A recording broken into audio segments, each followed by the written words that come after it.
أما بعد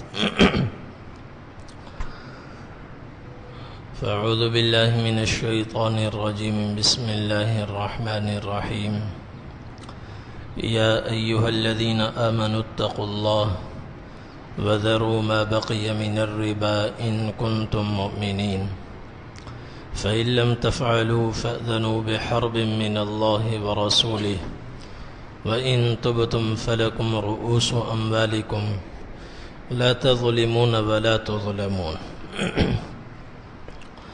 وقال النبي صلى الله عليه وسلم الربا 70 جزءا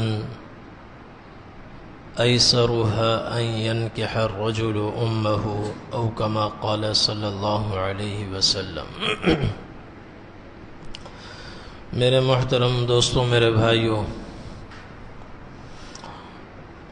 گزشتہ 2 جمعوں سے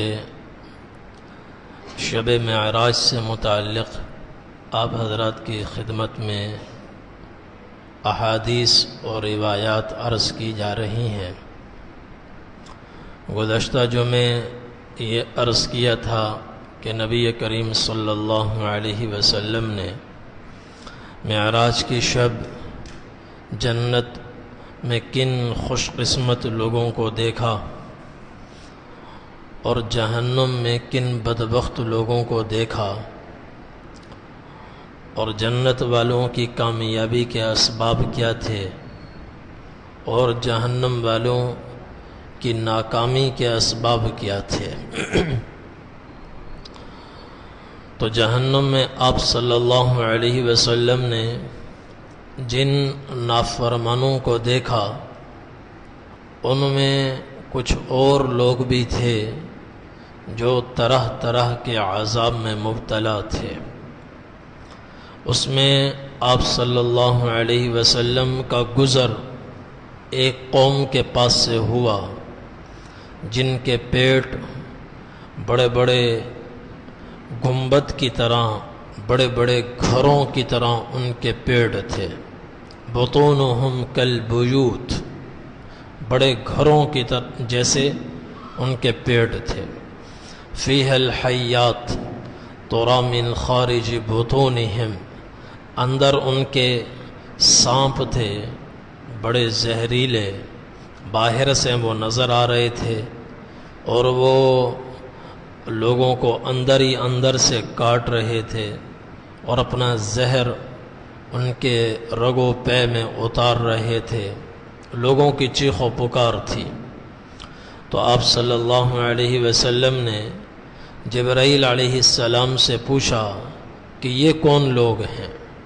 تو انہوں نے عرض کیا ہؤلاء اکلۃ الربا، اے اللہ کے رسول، یہ سود خور لوگ ہیں جو دنیا میں سود کھاتے ہیں۔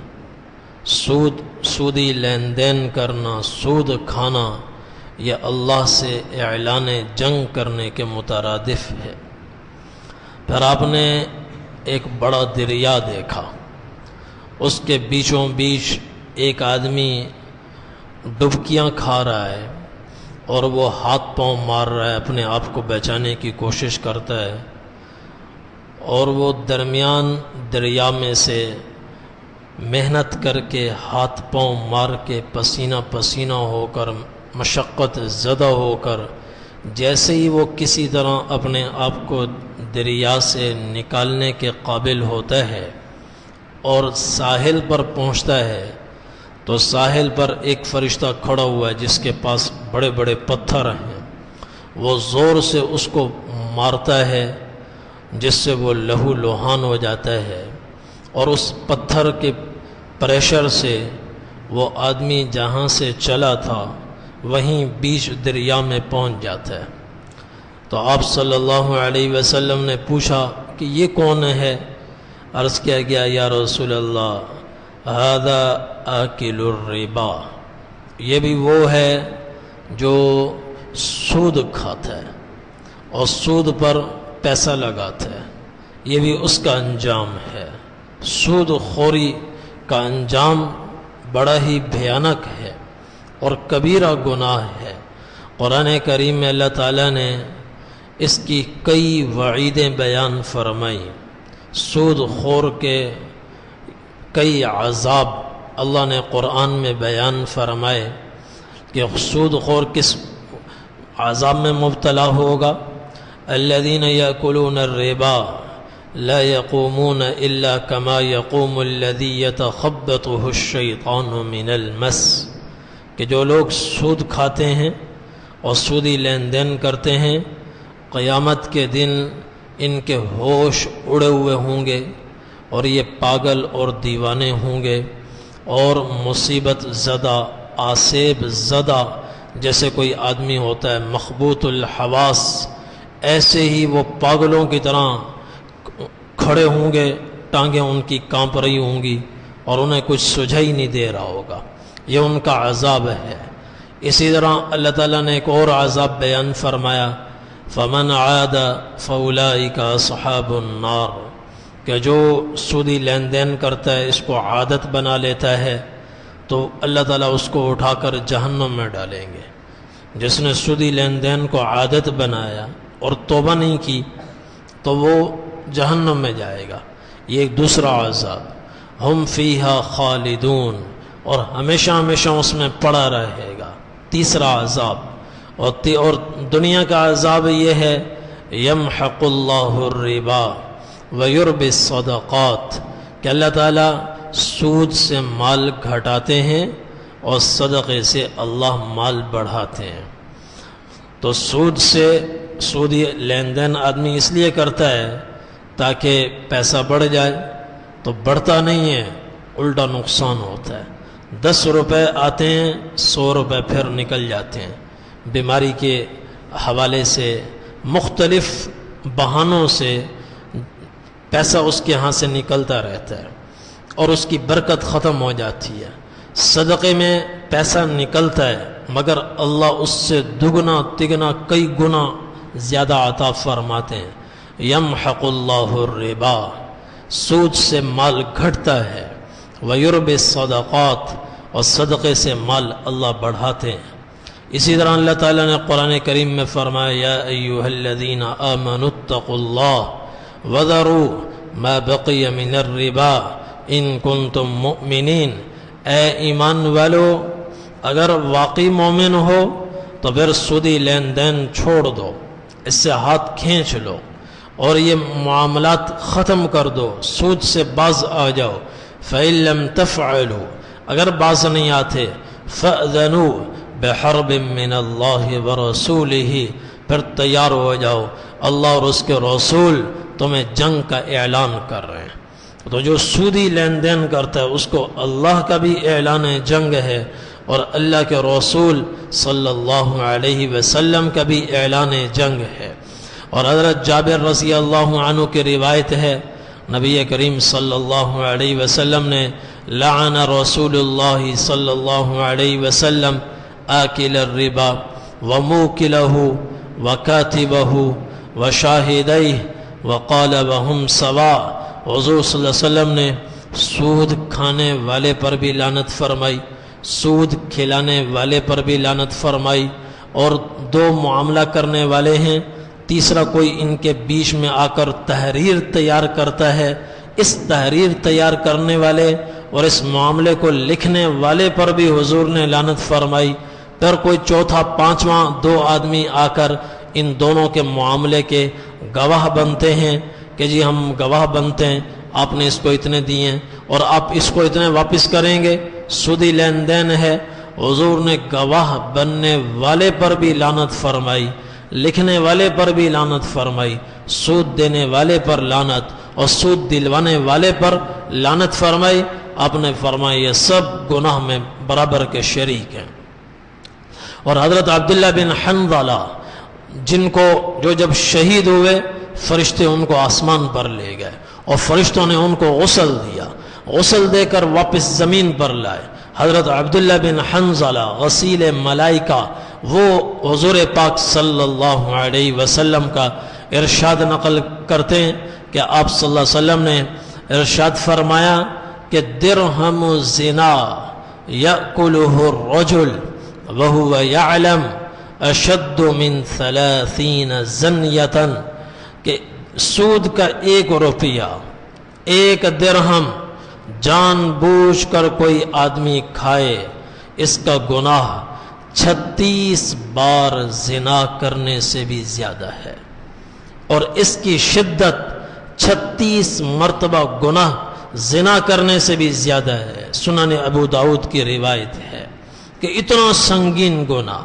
اور ایک روایت میں حضور نے فرمایا الربا 70 جزءا ایسرها ان ينكح الرجل امه، کہ سود میں 70 قسم کے گناہ ہیں، 70 قسم کے گناہوں کا مجموعہ ہے، اور اس میں 70 قسم کے وبال ہیں، عذاب ہیں، اور اس کا ادنا سے ادنا گناہ ایسے ہے، اس کا ہلکا سے ہلکا وبال ایسے ہے جیسے العیاذ باللہ ثم العیاذ باللہ کوئی آدمی اپنی سگی ماں سے زنا کرے، یہ اس سے بھی بدتر ہے، یہ اس سے بھی بدتر ہے، اتنا سنگین گناہ۔ اور سب سے بڑی بات کہ اس پر فَإِن لَّمْ تَفْعَلُوا فَأْذَنُوا بِحَرْبٍ مِّنَ اللَّهِ وَرَسُولِهِ، اگر نہیں چھوڑتے ہو سود تو پھر تیار ہو جاؤ، اللہ اور اس کے رسول تم سے اعلان جنگ کرتے ہیں۔ کون اللہ سے لڑ سکتا ہے؟ کون اللہ کے رسول سے ٹکر لے سکتا ہے؟ اور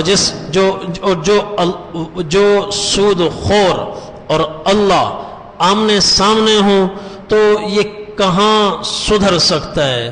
کیسے ترقی پا سکتا ہے؟ کیسے خوشحال ہو سکتا ہے؟ کیسے اس کی زندگی میں سکھ آ سکتا ہے؟ کیسے اس کے گھر کی زندگی جنت بن سکتی ہے؟ اور کب اس کی اولاد اس کی فرما بردار ہو سکتی ہے؟ کب اس کی بیوی اس کی فرما بردار ہو سکتی ہے؟ ہرگز نہیں۔ یہ 4 پیسے آئیں گے مگر ایمان بھی نکلے گا، اور اولاد بھی باغی ہوگی، اور دنیا اور آخرت کے عذاب اس کا مقدر بن جائیں گے۔ یہ اتنا سنگین گناہ ہے۔ نبی کریم صلی اللہ علیہ وسلم نے معراج کی شب سود خوروں کو دیکھا اور ان کا بھیانک انجام دیکھا، اور امت کو آپ صلی اللہ علیہ وسلم نے باخبر کیا تاکہ امت ان گناہوں سے بچے۔ پھر آپ نے فرمایا آسمان و زمین کی سیر ہوئی، جگہ جگہ فرشتوں کی ٹولیاں تھیں، فرشتوں کی چوکیاں تھیں، فرشتوں کی جماعتیں کھڑی تھیں۔ میں جس جماعت سے گزرا فرشتوں نے مجھ سے کہا یا محمد علیک بالحجامہ، اے محمد آپ حجامہ ضرور کروائیں، حجامہ ضرور کروائیں۔ حجامہ پچھنے لگوانا، جسم میں فاسد اور گندا خون جب نکلتا ہے تو اس کے ساتھ سینکڑوں بیماریاں نکل جاتی ہیں۔ آپ صلی اللہ علیہ وسلم نے یہ ایک طریقہ علاج ہے، تو حضور صلی اللہ علیہ وسلم کو جب کوئی تکلیف ہوتی تھی آپ پچھنے لگواتے تھے، جسم پہ ہلکے ہلکے کٹ لگتے ہیں، اس کے اوپر پھر کپ لگتا ہے، وہ اس کو چوستا ہے تو فاسد گندا خون باہر آ جاتا ہے، تو جسم کی کئی بیماریاں اس کے ذریعے سے ختم ہو جاتی ہیں۔ جو آدمی حجامہ کرواتا ہے اس کو کسی اور علاج کی ضرورت نہیں ہے۔ خود آپ صلی اللہ علیہ وسلم نے اپنی پوری زندگی میں علاج کے مختلف طریقوں میں صرف یہی طریقہ اختیار کیا۔ آپ نے کوئی دوائی استعمال نہیں فرمائی۔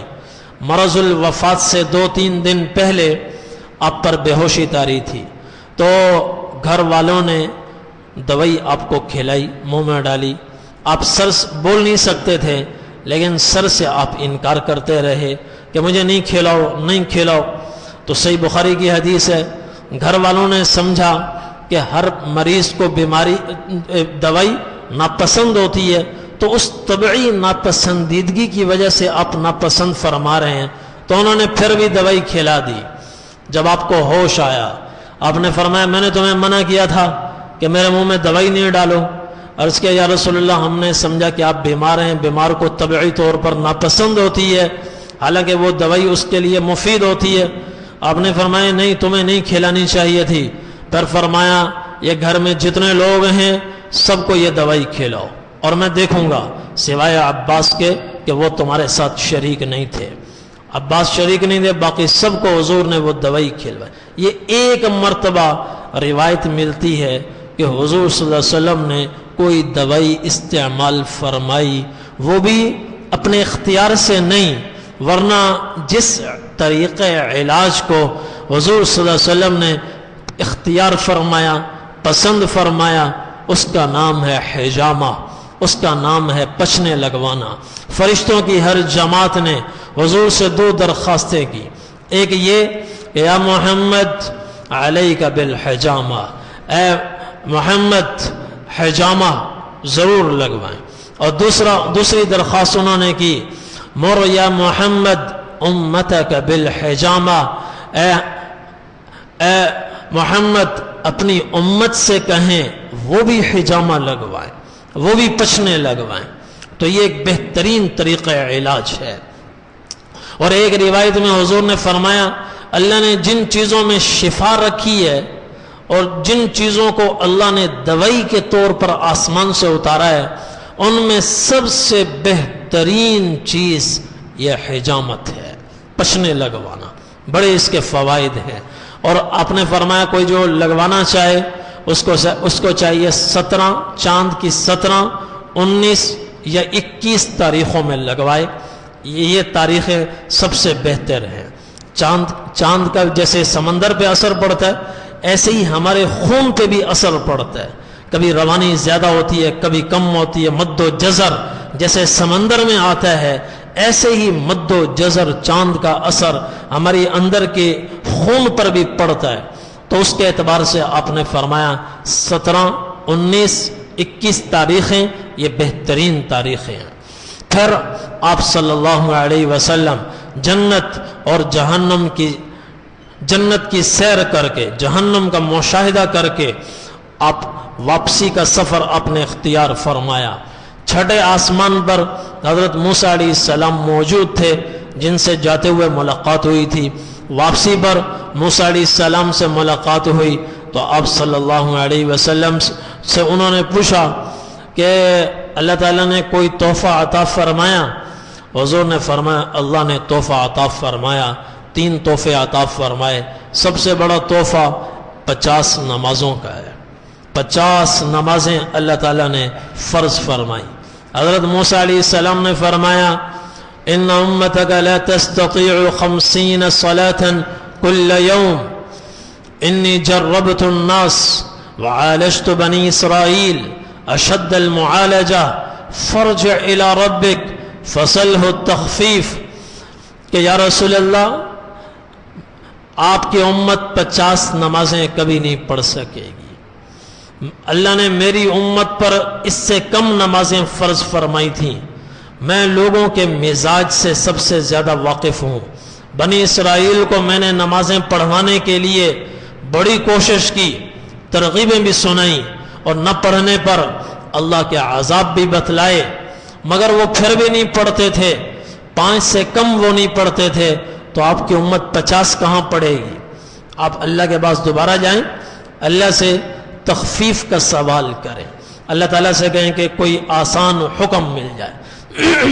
حضور پاک صلی اللہ علیہ وسلم دوبارہ اللہ کے عرش پر حاضر خدمت ہوئے اور اللہ تعالیٰ سے اپنی امت کی سہولت کے لیے عرض کی، اور یہ الفاظ کہے یا رب ان امتی ضعفاء اجسادهم وابدانهم وقلوبهم واسماعهم وابصارهم، اے اللہ میری امت کمزور ہی کمزور ہے، ان کے جسم کمزور، ان کے بدن کمزور، ان کے دل کمزور، ان کی آنکھیں کمزور اور ان کے کان کمزور۔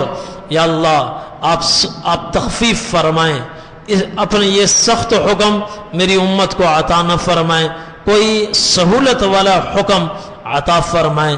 اللہ تعالیٰ نے 5 کم کر دی۔ اب پھر عرش سے 6 آسمان پر آئے۔ موسیٰ علیہ السلام نے پوچھا کیا ہوا؟ کہ جی 5 کم ہو گئی۔ کہ نہیں دوبارہ جائیں، یہ لوگ 45 نہیں پڑھیں گے، میں بنی اسرائیل کو دیکھ چکا ہوں، ان کے مزاج سے واقف ہوں، میں نے بہت کوشش کی، وہ نہیں پڑھتے تھے، یہ 45 نہیں پڑھیں گے، آپ دوبارہ جائیں۔ نبی کریم صلی اللہ علیہ وسلم دوبارہ حاضر خدمت ہوئے، اپنی امت کا مقدمہ پیش کیا، یا اللہ میری امت کمزور ہے، ضعیف ہے، عاجز ہے، جسم کمزور، بدن کمزور، دل کمزور، آنکھیں کمزور، کان کمزور، تخفیف فرمائے۔ اللہ نے 5 اور کم کر دی۔ پھر آئے موسیٰ علیہ السلام نے پوچھا کیا ہوا؟ کہا جی 40 کا نہیں پڑھیں گے، واپس جائیں۔ تو یوں 5 کم ہوتی گئیں حتیٰ کہ 5 نمازیں باقی رہ گئی۔ موسیٰ علیہ السلام نے پوچھا اب کتنی ہیں؟ کہا 5 ہیں۔ کہ آپ کی امت 5 بھی نہیں پڑھے گی، میں جانتا ہوں لوگوں کو، ان کے مزاج کو، آپ دوبارہ جائیں۔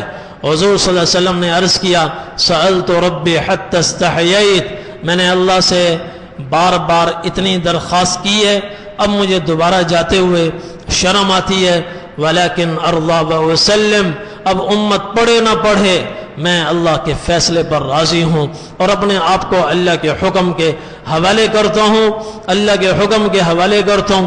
تو حضور صلی اللہ علیہ وسلم نے 5 کو تسلیم فرمایا اور اس پر آپ راضی ہوئے، اور چھٹے آسمان سے جب آپ 5ویں کی طرف چلے تو جیسے ہی نکلے تو پیچھے سے اللہ کی طرف سے آواز آئی، ایک فرشتے نے اعلان کیا اللہ کی طرف سے کہ اللہ تعالیٰ فرما رہے ہیں کہ امضیت فریضتی وخففت عن عبادی، کہ میں نے اپنے اصلی حکم کو بھی نافذ کر دیا اور اپنے بندوں سے بھی میں نے تخفیف کر دی، بندوں کو سہولت بھی دے دی اور اپنے حکم کی لاج بھی رکھ دی، اپنے حکم کو جوں کا توں نافذ کر دیا۔ سننے والے حیران کہ اللہ کا حکم جوں کا توں کیسے نافذ ہوا؟ وہ تو 50 تھا، بعد میں 5 ہو گئے، تو حکم میں تو تبدیلی ہوئی ہے۔ تو دوسری آواز آئی انہن 5 وہی 50 لا يبدل القول لدی، کہ اے ہمارے حبیب یہ 5 بھی ہیں 50 بھی ہیں، ہماری بات بدلتی نہیں ہے، ہم نے جو کہہ دیا سو کہہ دیا، یہ 5 بھی ہیں 50 بھی ہیں۔ سننے والے پھر حیران، 5 10 نہیں ہے، 5 15 نہیں ہوتے، 15 اور چیز ہے، 5 اور ہیں، 40 اور ہیں، 5 اور ہیں، تو یہ 5 اور 50 دونوں ایک کیسے ہوئے؟ 50 اور عدد ہے، 5 اور ہے، تو یہ کیسے ایک ہی چیز 5 بھی ہو 50 بھی ہو؟ تیسری آواز ہے اللہ کی طرف سے یا محمد انہن 5 فی کل یوم ولیلۃ لکل صلاۃ 10، دن اور رات میں یہ 5 نمازیں ہیں اور ہر نماز پر 10 نمازیں نامہ اعمال میں لکھی جائیں گی، فذلک 50، تو یوں یہ 50 ہو گئی۔ پڑھنے میں 5 ہیں مگر نامہ اعمال میں 50 لکھی جائیں گی، اور اللہ نے حضور پاک صلی اللہ علیہ وسلم کے لیے قانون بدل دیا۔ پہلی امتوں کے لیے یہ قانون نہیں چلا، آدم علیہ السلام سے لے کر حضور پاک صلی اللہ علیہ وسلم تک قانون اور ہے کہ جو ایک نیکی کرے گا، ایک نیکی پر 2 نیکیاں نامہ اعمال میں لکھی جاتی تھیں، لیکن اس امت کے لیے اللہ نے اس شب معراج کو قانون بدل دیا، فرمایا من ہم بحسنۃ فلم يعملها كتبت له حسنہ وإن عملها كتبت له 10 أمثالها إلى 700 ضعف۔ اے ہمارے حبیب، ہم نے آپ کی امت کے لیے قانون بدل دیا کہ جو کوئی نیکی کا ارادہ کرے گا، چاہے نیکی نہ کرے، صرف ارادہ کرے گا، ارادے پر ایک نیکی اس کے نامہ اعمال میں درج کر دی جائے گی، اور جو نیکی کرے گا ارادے کے بعد اگلا قدم نیکی کو عملی جامہ پہنائے گا، تو اللہ تعالیٰ کے فرشتے اس کے نامہ اعمال میں ایک کی جگہ ایک نیکی نہیں لکھیں گے، بلکہ 10 گنا سے لے کر 700 گنا تک جس درجے کا ایمان، تقوی اور اخلاص ہوگا اس کے اعتبار سے لکھیں گے۔ کم سے کم نیکی 10 درجے لکھی جائے گی، 10 گنا لکھی جائے گی، زیادہ سے زیادہ 700 گنا، پھر اس سے بھی زیادہ، اس سے بھی زیادہ۔ تو اللہ تعالیٰ نے اس امت کو یہ سہولت عطا فرمائی کہ ایک نیکی کم از کم 10 گنا لکھی جاتی ہے۔ حضرت ابو بکر صدیق رضی اللہ عنہ کے زمانے میں ایک مرتبہ قحط آیا کہ عرصہ گزر گیا، بارش نہیں ہوئی. لوگ آئے حضرت ابو بکر کے پاس کہ اللہ کے رسول کے خلیفہ، آپ ہمارے خلیفہ ہیں، آپ دعا فرمائیں، اللہ تعالیٰ بارش نازل فرمائے. لوگ اہل مدینہ قحط میں مبتلا ہیں، کھانے پینے کو کچھ نہیں ہے. تو حضرت ابو بکر صدیق رضی اللہ عنہ نے فرمایا اصبروا وسیأتی اللہ بخیر، صبر کرو، عن قریب اللہ تعالیٰ اس تنگ حالی کو خوشحالی میں تبدیل کر دے گا. ایک دن گزرا، اگلے دن سورج چڑھا تو شام سے ایک بہت بڑا تجارتی قافلہ 1000 اونٹوں پر تجارتی ساز و سامان سے لدا ہوا مدینہ میں داخل ہوا. اور یہ 1000 اونٹوں کا تجارتی قافلہ تھا حضرت عثمان رضی اللہ عنہ کا. مدینہ میں آیا تو ان کے گھر کے آگے ایک بڑا میدان تھا، سارے اونٹ وہاں بیٹھے اور مزدور آ گئے. انہوں نے اوپر سے بورے اتارنے شروع کیے، سامان اتارنے شروع کیے. ادھر سے مدینہ کے تاجر حضرت عثمان رضی اللہ عنہ کے پاس آئے. انہوں نے کہا جی آپ سامان بیچیں گے؟ فرمایا کہ تاجر ہوں، تاجر کا کام خریدنا اور بیچنا ہے. ہاں بیچوں گا، بتاؤ کیا دو گے؟ انہوں نے کہا نعطیک درہم درہمین. اس وقت چونکہ قحط بہت زیادہ ہے اور رسد کی قلت ہے، جب رسد کی قلت ہوتی ہے، طلب زیادہ ہوتی ہے تو مہنگائی آ جاتی ہے. تو ہم 1 درہم کی چیز 2 درہم میں لیں گے، 1 روپے کی چیز 2 روپے میں لیں گے. فرمایا نہیں، زیدو فقد زادنی، تم کم قیمت لگا رہے ہو، زیادہ لگاؤ، مجھے زیادہ قیمت لگ چکی ہے.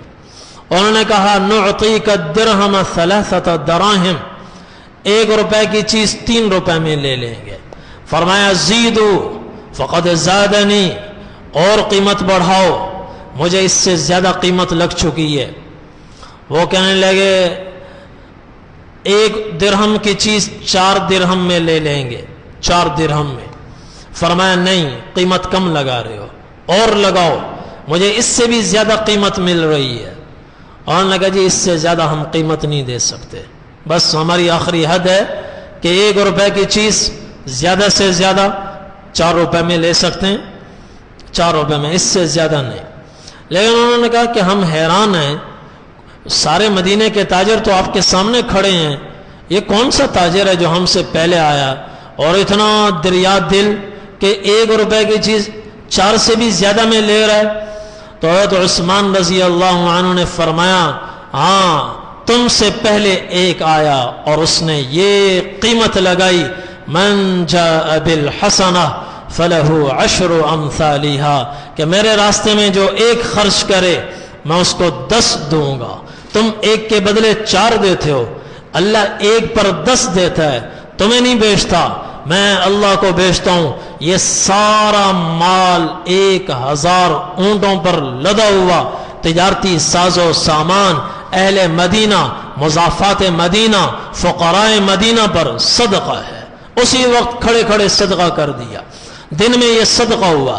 رات کو حضرت عبداللہ بن عباس رضی اللہ عنہ نے خواب میں حضور پاک صلی اللہ علیہ وسلم کی زیارت فرمائی.